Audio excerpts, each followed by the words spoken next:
ఇక అంతేకాదు తనపై అత్యాచారం జరిగిందంటూ ఏకంగా రైల్వే పోలీసుల్ని తప్పుదారి పట్టించింది. మేడ్చల్ ఎంఎంటీఎస్ ట్రైన్ అత్యాచార కేసులో బిగ్ ట్విస్ట్ చోటు చేసుకుంది. యువతిపై అత్యాచారం జరగలేదంటూ రైల్వే పోలీసులు తేల్చిపారేశారు. ఇన్స్టాగ్రామ్స్లో రీల్స్ చేస్తూ ట్రైన్ నుంచి జారిపడింది యువతి. తనపై అత్యాచారం జరిగినట్లు కట్టుకథ అల్లింది అమ్మాయి. 100 మంది అనుమానితులను విచారించారు పోలీసులు. 250 సీసీ కెమెరాలను జల్లెడ పట్టారు పోలీసులు. మొత్తం మీద వ్యవహారం తెలుసుకొని పోలీసులు కంగు తిన్నారు. ఆధారాలు లభించకపోవడంతో మరొకసారి యువతిని ప్రశ్నించారు. విచారణలో అత్యాచారం జరగలేదని నిజం ఒప్పుకుంది యువతి. లీగల్ ఒపీనియన్తో కేసు క్లోజ్ చేశారు రైల్వే పోలీసులు. ఈ ఘటనలో ఈ ట్విస్ట్ బయటపడింది. పోలీసులనే తప్పుదారి పట్టించింది, ఒక రకంగా పిచ్చోళ్ళని చేసింది. ఎంఎంటీఎస్లో అత్యాచారం కేసులో ఇది బిగ్ ట్విస్ట్ అని చెప్పాలి. మేడ్చల్లో మార్చి 22న ఎంఎంటీఎస్లో యువతిపై అత్యాచారం ఘటనలో కీలక విషయాలు బయటపెట్టారు రైల్వే పోలీసులు. అసలు యువతిపై ఎలాంటి అత్యాచారం కానీ జరగలేదు, దాడి కానీ జరగలేదంటూ వెల్లడించారు. ట్రైన్లో రీల్స్ చేస్తుండగా తలకి దెబ్బ తగలడంతో యువతికి గాయాలైనట్లుగా వెల్లడించారు. ఏపీలోని అనంతపురం జిల్లాకు చెందిన మహిళ మేడ్చల్లోని ఉమెన్స్ హాస్టల్లో ఉంటూ స్విగ్గీలో పనిచేస్తోంది. మార్చి 22న మధ్యాహ్నం మేడ్చల్ నుంచి సికింద్రాబాద్ రైల్వే స్టేషన్ సమీపంలోని ఓ సెల్ ఫోన్ రిపేరింగ్ షాప్కు తన మొబైల్ డిస్ప్లే మార్చుకునేందుకు వచ్చింది. మొబైల్ రిపేర్ చేయించుకొని దాదాపు రాత్రి 7:30కు ప్లాట్ఫామ్ నెంబర్ 10లో తెల్లాపూర్ మేడ్చల్ ఎంఎంటీఎస్ రైలు ఎక్కింది. అది మహిళల బోగి. అప్పుడు ఆ బోగిలో ఆ యువతితో పాటు మరో 2 మహిళలు మాత్రమే ఉన్నారు. అల్వాల్లో ఆ 2 కూడా దిగిపోయారు. తర్వాత యువతి మాత్రమే బోగిలో ఉంది. ఆమె రైల్లోంచి గుండ్లపోచంపల్లి ఎంఎంటీఎస్ స్టేషన్కు 1/2 కిలోమీటర్ దూరంలో కంకర రాళ్లపై పడడంతో బాధితురాలి తలకు తీవ్ర గాయాలయ్యాయి. చేతి మణికట్టు విరిగిపోయింది. మొహం గదువ, శరీరం నుంచి రక్తం పోతుండడంతో అటువైపు వెళ్తున్న బాటసార్లు గమనించి పోలీసులకు, అంబులెన్స్కు సమాచారం ఇచ్చారు. రాత్రి 11:30కు గాంధీ ఆసుపత్రి తరలించారు. అప్పుడు యువతికి స్పృహ లేదు. గాంధీ డాక్టర్లు న్యూరో సర్జరీ, ట్రామా అంటే ఎన్ఆర్ఆర్ డిపార్ట్మెంట్లో డాక్టర్లు, ఆర్థోపెడిక్, ప్లాస్టిక్ సర్జరీ డాక్టర్లు ట్రీట్మెంట్ చేశారు. అయితే తనపై ఓ 25 ఏళ్ల యువకుడు అత్యాచారం చేశాడంటూ యువతి పోలీసులకు చెప్పింది. ఇక చెక్స్ షార్ట్ వేసుకొని ఉన్నాడంటూ బాధితురాలు పోలీసుల దృష్టి కూడా తెచ్చింది. దీంతో నిందితుడి కోసం 4 ప్రత్యేక బృందాలను రంగంలోకి దింపారు రైల్వే పోలీసులు. ఎస్పీ చందనాదీప్తి ఆధ్వర్యంలో ఈ గాలింపు చర్యలు కొనసాగాయి. 2 బృందాలు సీసీ కెమెరాల ఫుటేజ్ను కూడా పరిశీలించారు. మొత్తం 300 సీసీ కెమెరాలు చెక్ చేశారు రైల్వే పోలీసులు. ఎలాంటి క్లూస్ దొరకపోగా యువతిని విచారించారు. రీల్స్ చేస్తుండగా గాయాలయ్యాయని ఇంట్లో తెలిస్తే తిడతారనే భయంతో అత్యాచారం నాటకమాడినట్లు పోలీసుల ముందు నిజం ఒప్పుకుంది ఆ యువతి. దీంతో లీగల్ ఒపీనియన్ తీసుకొని కేసు క్లోజ్ చేసే యోచనలో రైల్వే పోలీసులు ఉన్నట్టుగా తెలుస్తోంది. ప్రస్తుతం ఆ కేసు కూడా క్లోజ్ చేసినట్టుగా రైల్వే ఎస్పీ చందనాదీప్తి చెప్తున్నారు. సో మొత్తం మీద ఇన్స్టాగ్రామ్ రీల్స్ పిచ్చితో ఏకంగా పోలీసులని తప్పుదో పట్టించింది ఓ యువతి. ఇన్స్టా రీల్స్ చేస్తూ రైలు నుంచి జారి కింద పడి గాయాల పాలై కట్టుకదలలి పోలీసులనే తప్పుదారి పట్టించింది. పోలీసులే కాదు, మొత్తం వ్యవహారాన్ని ఒక మలుపు తిప్పి చాలామందిని, కేవలం పోలీసులే కాదు చాలామందిని కూడా తప్పుదో పట్టించి రీల్స్ పిచ్చి ఏ రకంగా ఉంటుందో, ఏ రకంగా అబద్ధాలు ఆడతారో తెలియజేసింది ఆ యువతి. మాట్లాడదాం. మా క్రైమ్ ప్రతినిధి పెట్రిషియా జాయిన్ అవుతున్నారు. Patricia, thanks for joining with me. Railway పోలీసులు ఏం చెప్తున్నారు ఈ అంశానికి సంబంధించి? ముఖ్యంగా ఆ యువతి వ్యవహార శైలిపైన పోలీసులు ఏ రకంగా అనుమానాలు వ్యక్తం చేశారు? ఈ మొత్తం వ్యవహారం ఏ రకంగా ట్రేస్ అవుట్ చేశారు?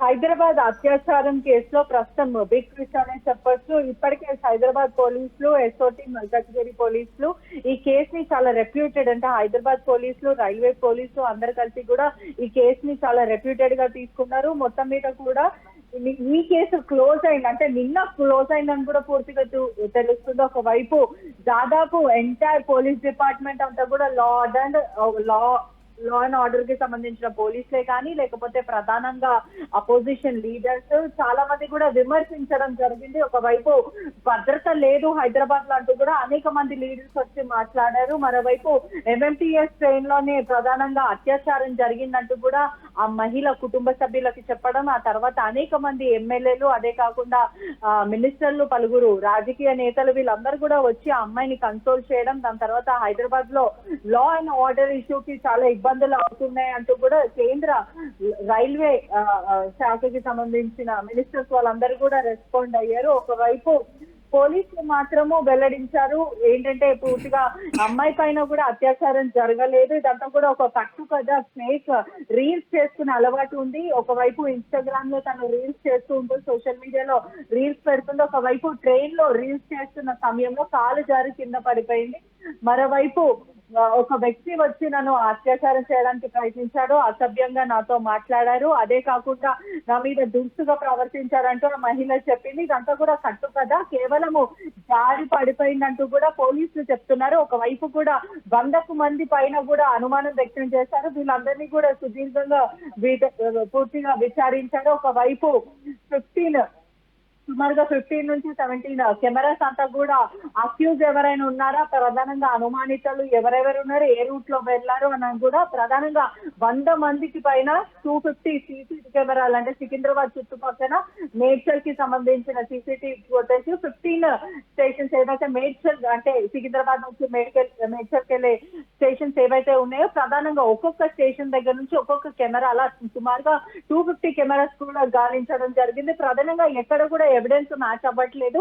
అమ్మాయి చెప్పిన ఆధారాలకి బట్టి ఎవరైతే అక్యూజ్డ్ ఉన్నారని ఆ మహిళ చెప్తున్న ఫ్యూచర్స్ బట్టి కూడా ఎక్కడ కూడా అనుమానాలు వస్తున్నాయి. పూర్తిగా ఇప్పటికే పోలీసులకి అనుమానాలు వచ్చినాయి. యువతిని గట్టిగా ప్రశ్నించడంతో ఎవరు నా మీద అత్యాచారం చేయలేదు, రీల్స్ చేస్తున్న సమయంలో కాలు జారి పడిపోయానంటూ కూడా ఇలా ఆ మహిళ స్టేట్మెంట్ లో చెప్పిందంటూ కూడా పూర్తిగా సమాచారం వస్తుంది. అంటే ప్రధానంగా ఇన్ని రోజులు అంటే సుమారుగా 17 days వరకు తను హాస్పిటల్లో ఉంది.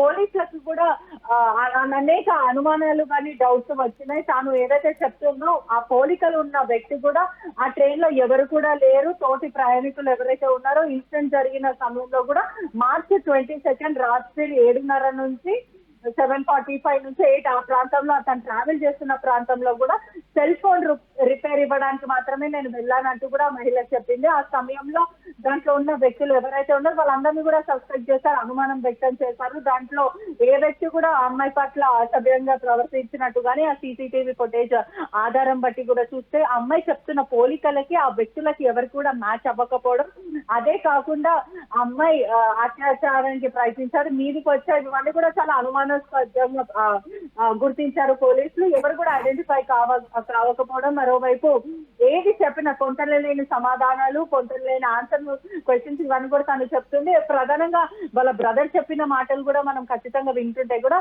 ఏదైతే తను అక్కడ పడిపోయింది, ఆ తర్వాత ఎవరో స్థానికంగా చూసిన వాళ్ళు హాస్పిటల్ కి తీసుకెళ్లారంటూ కూడా వాళ్ళ తెలిసిన ఒక మహిళ చెప్పింది. వాళ్ళ బ్రదర్ మాత్రము తనే కాల్ చేసింది, డైల్ 100 కి తను పడిపోయిన తర్వాత తనే కాల్ చేసింది. కాల్ చేసి పోలీసులకు కానీ అంబులెన్స్ కి కానీ వచ్చింది. ఇట్లా కుటుంబ సభ్యులే రెండు ఆన్సర్లు చెప్పడం వల్ల పోలీసులకు కూడా చాలా అనుమానం వ్యక్తం అవుతుంది. ఒకసారి తనే కాల్ చేసి అంబులెన్స్ తీసుకొచ్చారు, వాళ్ళే వచ్చారు అంబులెన్స్ వాళ్ళు, తను కాల్ చేశాను అలా ఒక్కసారి చెప్పారా, ఇలా పొద్దునే లేని సమాధానం చెప్పడము మొత్తం మీద కూడా అనుమానాలు వ్యక్తం చేశారు. ఈ విచారణ భాగంలో కూడా పోలీసులకు ఇప్పటి వరకు అంటే ఏదైతే అమ్మాయిలకు చెప్పిన పోలికలు కూడా ఎక్కడ కూడా మ్యాచ్ అవ్వలేదు. పూర్తిగా పోలీసులు కూడా చాలా అనుమానాలు వ్యక్తం చేశారు.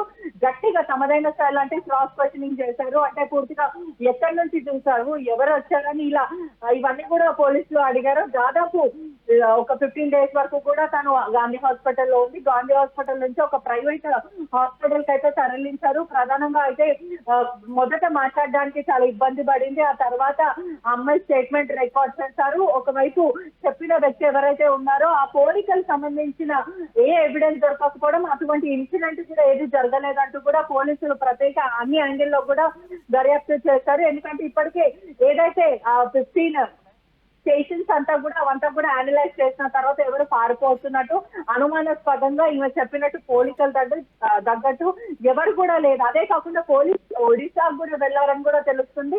మరోవైపు ప్రత్యేక టీమ్స్ అంటే బృందాలు కూడా 17 బృందాలుగా విడిపోయి పోలీసులు ఏదైతే ప్రధానంగా చూసుకుంటే కూడా ఇన్సిడెంట్ జరిగినప్పుడు పలు ట్రైన్స్ అక్కడి నుంచి వెళ్ళిపోవడం, పోలీసులు ఆ నిందితుడు ఏదైతే వేరే భోగిలోకి ఎక్కడం కానీ వేరే ఇల్లు ఎక్కాడని అలా అనుమానం వ్యక్తం చేసి కూడా పోలీసులు అనేక స్టేట్స్ వెళ్ళి కూడా గాలించారని తెలుస్తుంది. ఆ మహిళ ఒప్పుకుంది, నేను రీల్స్ చేస్తాను, ఇంట్లో విషయం తెలిస్తే మా ఇంట్లో తిడతారు కాబట్టి ఇది చేశానంటూ కూడా ఆ మహిళ అయితే చెప్పుకొచ్చింది. ఏదేమైనప్పటికీ కూడా పోలీసులు సుదీర్ఘంగా విచారించారు. చాలా మంది రాజకీయ నేతలు వెళ్లారు, మహిళా సంఘాలు వెళ్లారు. మరోవైపు లా అండ్ ఆర్డరే లేదు, హైదరాబాద్ లో చాలా ముప్పు ఉందని అన్నారు. దీనివల్ల ప్రజలు కూడా చాలా పానిక్ అయిన సిచ్యువేషన్ అవుతుంది. రాష్ట్రం అంతా కూడా లా అండ్ ఆర్డర్ మిస్ అయిందంటూ కూడా చాలా మంది ప్రజలు కూడా కొంతమంది పానిక్ అయ్యారు. కానీ దీంట్లో ప్రధానంగా ఒకవైపు చూసుకుంటే కూడా ఒక ట్విస్ట్ అయితే నెలకొందనే చెప్పొచ్చు. ఎందుకంటే మొత్తం మీద వాళ్ళ బ్రదర్ తో ఆర్టీవీ మాట్లాడడం జరిగిందంటే కాల్ చేసి మాట్లాడిన సమయంలో అతను మాత్రం మాకు ఈ కేసు క్లోజ్ అయిన విషయం కూడా మాకు తెలియదు. ఎప్పుడైతే మేము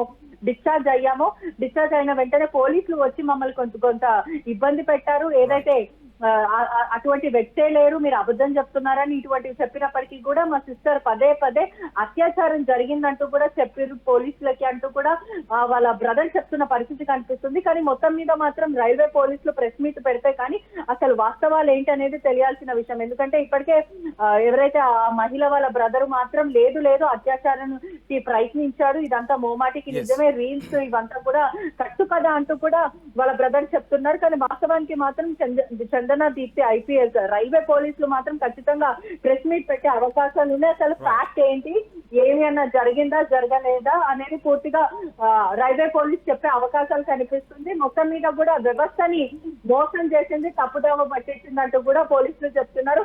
ఖచ్చితంగా ఇటువంటి వాళ్ళ మీద చర్యలు తీసుకోవాలంటూ కూడా పలువురు మాట్లాడుతున్నారు. అదే కాకుండా పోలీసులు కూడా చర్యలు తీసుకునే అవకాశాలు కూడా పూర్తిగా కనిపిస్తున్నాయి. గతంలో కూడా ఇటువంటి ఇన్సిడెంట్ రాచకొండలో కూడా జరిగింది. ఒక అమ్మాయి అత్యాచారం జరిగిందంటూ కూడా పోలీసులకి కంప్లైంట్ ఇచ్చింది. ప్రధానంగా అమ్మాయి పైన కూడా కొంచెం కేసులు రేస్ చేస్తే అమ్మాయి సూసైడ్ చేసుకోవడం జరిగింది. ఇప్పుడు అసలు ఈ అమ్మాయి ఎందుకు ఇలా చేయాల్సి వచ్చింది, రీల్స్ చేసుకుంటేనే కింద పడినప్పుడు ఆ విషయం చెప్పడానికి ప్రాబ్లం ఏంటి, పర్సనల్ ఇష్యూస్ ఏదైనా కారణమా, ఎందుకు అని పోలీసులు అయితే ప్రస్తుతం అనలైజ్ చేస్తున్నారు. క్లోజర్ రిపోర్ట్ కూడా పోలీస్ కి సబ్మిట్ చేశారు.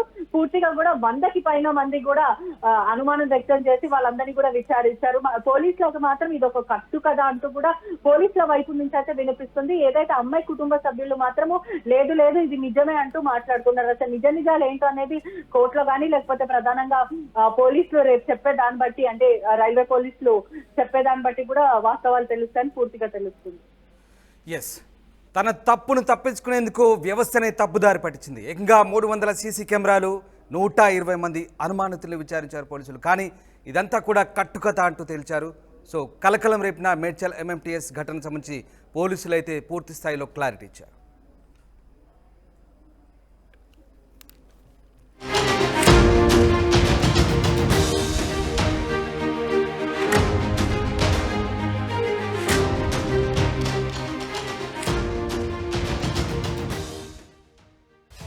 At KLH, you have the freedom to choose the subjects that fuel the engineer in you.